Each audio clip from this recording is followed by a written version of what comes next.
I'm a big fan of Charles Bukowski, the author. I don't read his poetry just because I'm not into poetry, but his novels and short stories, great. I have read his books multiple times and will continue to read them because I just I find them so enjoyable. And one of the things I like the most about him as an author is that he writes about lower class life.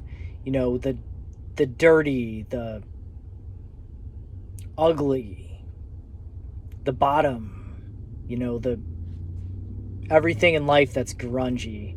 And I can really relate to a lot of the stuff.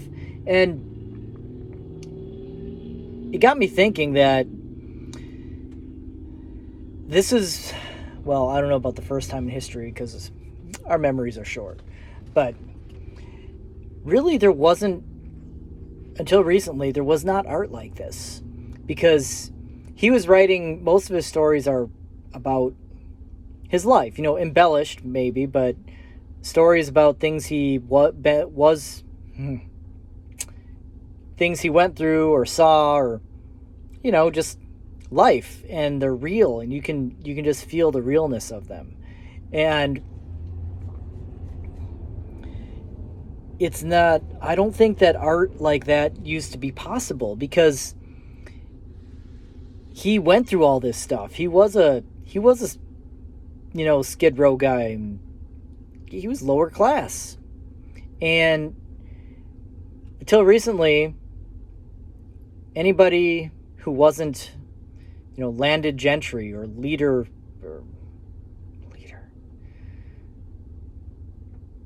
I'm tired, it's hard to think. Upper class, leisure class, that's the word I want. They were the only ones who had the time and the money and the energy for art. So you didn't get art, music, literature from the lower classes. And now you can. And I think that's why most of the music and the art and the books that have prevailed throughout history have been about the upper class. When I read older books, it's about the nobility almost exclusively. Now, there are some stories, older stories, written from the perspective of working class, lower class peasants like me, but they weren't written by peasants. They were written by the nobility, and they were, romanticizing the life of peasants. Now, Charles Bukowski does not romanticize his life. When you read it, it's cringe, it's dirty, it's disgusting, it's just, like I said, it's got that grunge. I love it. It's real life. And yeah, it's a very cool thing that we can have that now. We have art and music. I don't really get into painting, but I mean, painting too, I'm sure.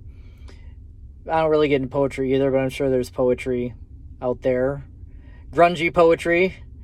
But yeah, for first time in recent history, I will say, we have art from the lower classes.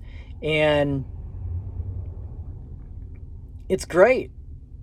And it also means that for the first time in recent history, the lower class has leisure time, because things like this take energy. They take time.